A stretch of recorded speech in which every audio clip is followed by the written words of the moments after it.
Glória a Deus. Gostaria de fazer uma pergunta nessa noite. Quem está aqui nesta noite? Parece uma indagação meia perturbadora para aqueles que sabem que Deus está aqui. Mas eu quero descrever com uma prova concreta na sua palavra que realmente Ele está aqui. Ele está aqui porque Ele nos encheu de paz em nossos corações.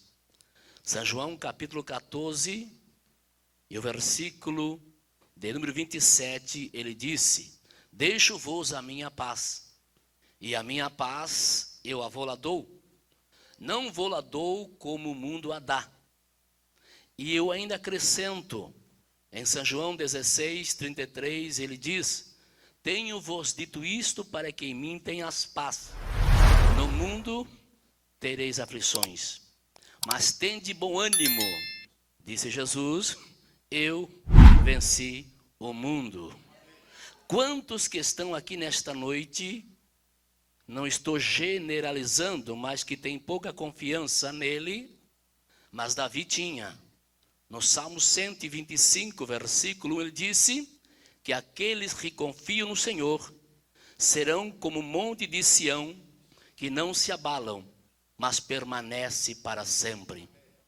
Eu tenho convicção nessa noite que aqui entre nós tem pessoas que estão precisando de um socorro.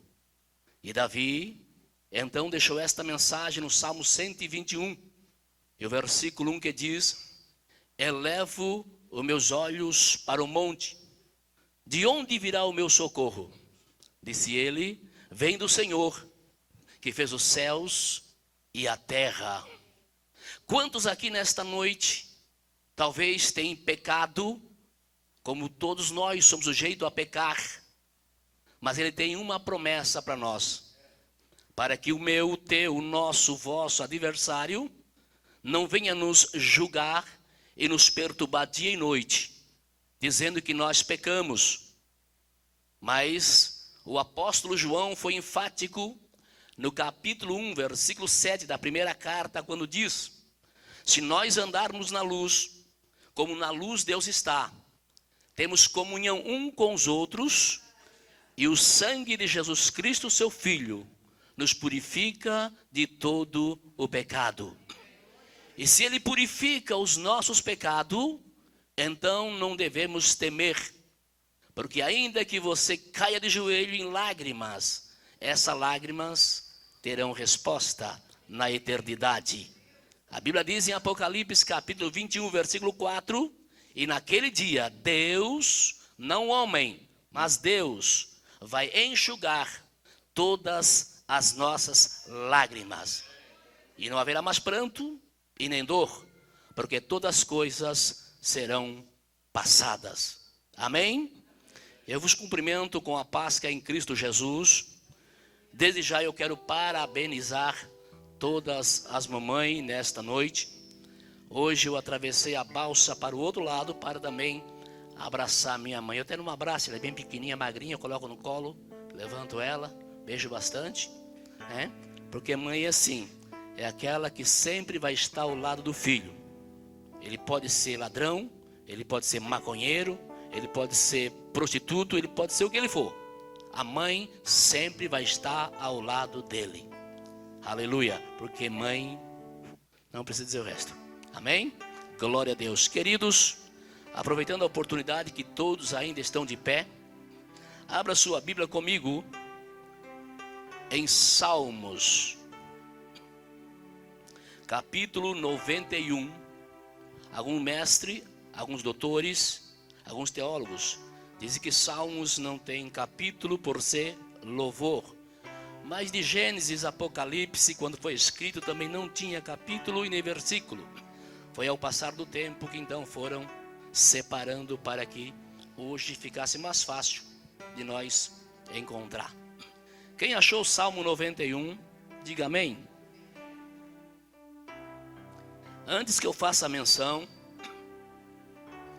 no Salmo 91, Quantos aqui já não viram aquele Salmo 91 num quadro? Outros abrem a Bíblia na cabeceira da cama e botam o Salmo 91. Mas esse Salmo, eu trabalho na parte da segurança ali em Bituba. E de repente a gente trabalha com celular, porque a gente marca as placas do carro, horário que sai e entra pelo celular, no grupo da empresa. E de repente eu senti uma revelação nesse Salmo. E nesta noite você vai ver o mistério desse Salmo 91 que talvez você nunca parou para meditar. Diz assim o Salmo 91: o que habita no esconderijo do Altíssimo, a sombra do Onipotente descansará. Lerei outra vez antes que você sente.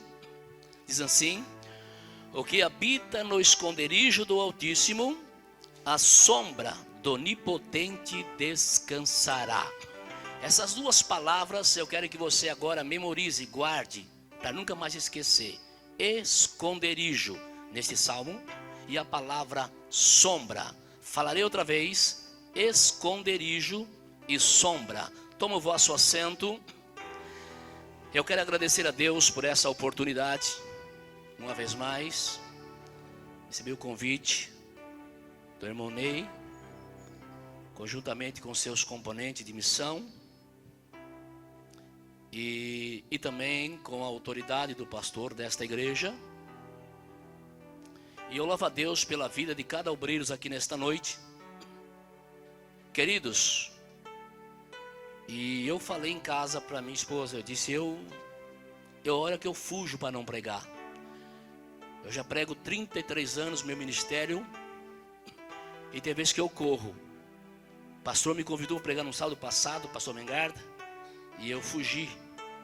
Sério, eu tento. Aleluia. Por que eu faço isso? Eu estou em cima dessa tribuna, desse altar, e eu estou aqui, eu estou todo arrepiado. Aleluia.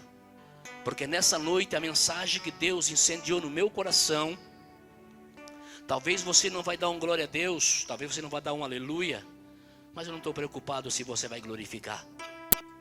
A minha preocupação nessa noite é que você ouça esta palavra, que você ouça essa mensagem. Eu vou pregar nessa noite debaixo do temor e do tremor de Deus. E eu tenho convicção que ao finalizar esta mensagem, talvez eu não veja línguas estranhas, talvez eu não veja profecias, como já vimos aqui hoje, talvez eu não veja cântico espiritual. Escute, mas eu vou ver lágrimas aqui nessa noite. Aleluia. É uma responsabilidade nesta noite esta mensagem do Salmo 91 e o versículo 1 que diz: Davi, quando expressou esta palavra, ele procurou esta palavra e ele achou esta palavra no livro do Levítico, capítulo 16 e o versículo 2, ele achou esse versículo. Davi era um homem que sempre usava os salmos. Ele usou o Salmo 141, versículo 2, quando ele estava passando por momentos difíceis na sua vida, que quando o seu filho, que nasceu de uma mulher que não era para ser nascido, vocês entendam, e Deus então agora fere aquela criança, ele passa os dias em jejum e oração. Mas aquela oração dele, Deus não ouviu, e Deus matou aquela criança. Sabe por quê? É porque Davi tinha que entender que oração para Deus ouvir não é somente dobrar o joelho no nosso quarto e orar a Deus 10, 15, 20 minutos, uma hora e orar e Deus, não. Oração é coisa forte, oração é intimidade, oração traz sacrifício. Então Davi usou o Salmo 141, versículo 2, ele diz assim, suba até a tua presença a minha oração, Deus, como incenso. Davi usou essa expressão porque ele conhecia lá, eu vou usar tabernáculo, mas vou usar igreja, porque na época era tabernáculo, eu vou usar igreja. A igreja daquele passado, Davi conhecia que o incenso para subir trazia muito sacrifício, e a oração dele não estava subindo. E agora Davi se depara com o Salmo 91. Davi foi o homem que mais derramou lágrimas na Bíblia de Gênesis e Apocalipse. Você pode ler toda a Bíblia, os 66 livros, o 39 no Velho e o 27 no Novo. Você pode ler toda a Bíblia, essa biblioteca que tem ciência, matemática, geografia, poesia e o mais importante, a salvação para o homem. Ela contém 1189 capítulos, 31.173 versículos, 3.566.480 letras. Você não encontra o homem que mais chorou, que mais derramou lágrimas do que Davi. Salmo 6, versículo 6, ele disse: em certa noite eu derramei tanta lágrima que eu nadei sobre o meu leito em lágrimas. E agora Davi usa o Salmo 91. Eis aqui um mistério, coisinha profunda, coisinha fresquinha nessa noite. Quando Davi diz: aquele que habita no esconderijo. A palavra esconderijo é um lugar que fica longe dos olhos. Ninguém pode ver, é um esconderijo. A pessoa está se refugiando. E eu, estudando a palavra esconderijo, traz o sinônimo de escuridão. Você tem uma casa com 2 quartos. Você acende um quarto e o outro deixa apagado. Se você entrar nesse quarto que está aceso, com a lâmpada acesa, você vai ver o quê? Sua sombra.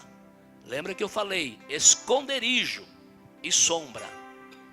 Mas se você entrar num quarto que está escuro, você não vai ver sombra. E Davi está dizendo que no esconderijo do Altíssimo, na escuridão, a sombra do Onipotente, eu vou descansar. Você não entendeu nada, vai entender agora. Você veja a sombra aonde tem luz. A luz do sol, das estrelas, da lua, a luz elétrica. Você vê a sombra. Mas quem já viu, eu quero que você levante a mão aqui, os obreiros, todo mundo. Quem já viu sombra na escuridão, levanta a mão, eu quero ver. Você não veja, né? Não existe sombra na escuridão. Apague as luzes aqui, você veja sombra? Ninguém veja sombra. Mas Davi disse: no esconderijo, na escuridão, a sombra do Onipotente eu vou descansar. Da onde Davi extraiu esta palavra? Da onde ele tirou essa palavra? Davi conhecia a igreja lá do deserto.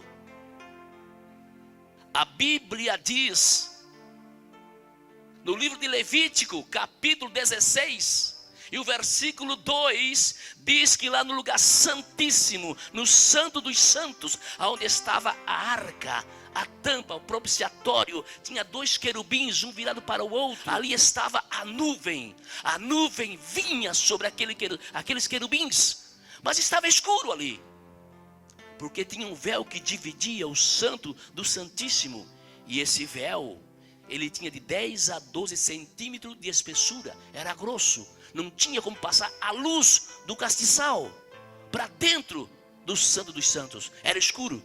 Mas diz a Bíblia que a nuvem da glória de Deus, aquela nuvem que guiou o povo no deserto durante o dia, eu não estou falando da coluna de fogo, porque se fosse a coluna de fogo, com certeza vai ter sombra. Mas era a nuvem vinha sobre aqueles querubins. E onde está agora a sombra da nuvem? Você vai encontrar em Hebreus capítulo 9, o versículo 5, que diz que quando a nuvem vinha sobre os querubins, fazia sombra. Se não entendeu nada, não está entendendo, vai entender. Esse é o mistério do meu e do teu Deus. Você pode passar o que você está passando. A sua vida pode ser uma desgraça. Você pode entrar na escuridão, num abismo. Parece que Deus não está te vendo. Mas ali está a sombra. A Bíblia diz que quando Jonas fugiu da presença de Deus, ele foi lançado no mar. Mas no mar ainda tinha sombra. Através da claridade da lua, da estrela, do sol. Mas quando o peixe tragou Jonas, a Bíblia diz que Jonas disse: eu clamei lá do abismo, e no abismo não vi luz, mas a sua sombra ouviu a minha voz. Aleluia. Escute, muitos estão brincando com esse lugar que aqui estamos aqui em cima. Aqui é o santo dos santos, aqui é lugar de responsabilidade. Quantas vezes eu vejo pregadores, não estou generalizando, sobe aqui em cima e começa a contar bobagem. Eu estou falando em culto, não estou falando em escola bíblica, em cursos, não, estou falando em culto. Sobe aqui em cima e começa a contar bobagem, chocarrice. E alguns que não estão preparados começam a rir também. Aqui é lugar santo. Aqui é lugar de pregar a palavra. E ela é santa. Ela é perfeita. Ela é pura. Ela é inalienável. Ela é incorruptível. Ela é soberana. Ela é poderosa. Ela é eterna. É a palavra da verdade. Jesus só tem compromisso com a palavra. Sabe por quê? Que nesses últimos dias nós não vimos mais aquela operação de 30, 40 anos atrás? Qualquer pessoa que subia aqui em cima não subia de qualquer jeito. 30, 40 anos atrás, eu ainda era jovem, com 18 anos de idade, não por soberba, para a glória de Deus. Eu orava 3 horas de joelho todo dia. Eu jejuava um dia e uma noite aos pés de Jesus, para subir aqui em cima, para ler a Bíblia. Eu estava começando, era cooperador, nem auxiliar não era ainda. Mas eu fui ensinado, pastor Aurino conhece muito bem, pastor João Gordo, já partiu para a glória de Deus, homem de Deus, muito me ensinou. Hoje sobe aqui em cima para pregar a Bíblia de qualquer jeito. Não ora, não jejua, e falta a mensagem e começa a contar história para ver a igreja rir. Paulo exortou a igreja de Coríntios no capítulo 14, versículo 26. Ele diz, quando você se reunir, tem salmos, tem cântico, tem doutrina, tem ensinamento, tem revelação, tem língua, tem poder de Deus. Mas para a igreja de Éfeso, Paulo foi taxativo, ele foi forte. Ele disse assim, no capítulo 5, não há entre vós chocarrice. Deus é santo, santo, santo. Mas a vaidade tem tomado conta de nossas igrejas e tem corrido açoito. Provérbios capítulo 15, ou melhor, Jó 15, 31. Aqueles que confiam na vaidade, a vaidade será a sua recompensa. Por que pregamos, louvamos e não vimos mais aquela operação? Eu vou falar essa noite. Eu vou pregar o que Deus está me dando no meu coração. São cães que estão voltando aos seus próprios vômitos. Jesus que disse essas palavras. Pregava, aquilo é pecado, aquilo não é pecado. Hoje mais nada é pecado. E a santidade de Deus não está mais em muitas igrejas. Eu não estou aqui dizendo que esteja aqui nessa noite. Isso é bíblico, isso é palavra. A Bíblia diz que a glória de Deus no tempo do profeta Ezequiel estava aqui, no Santo dos Santos.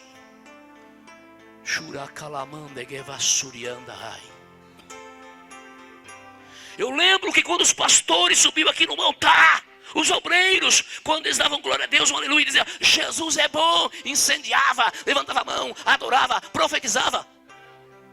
Aleluia, glória a Deus. Mas o pecado está entrando devagarzinho.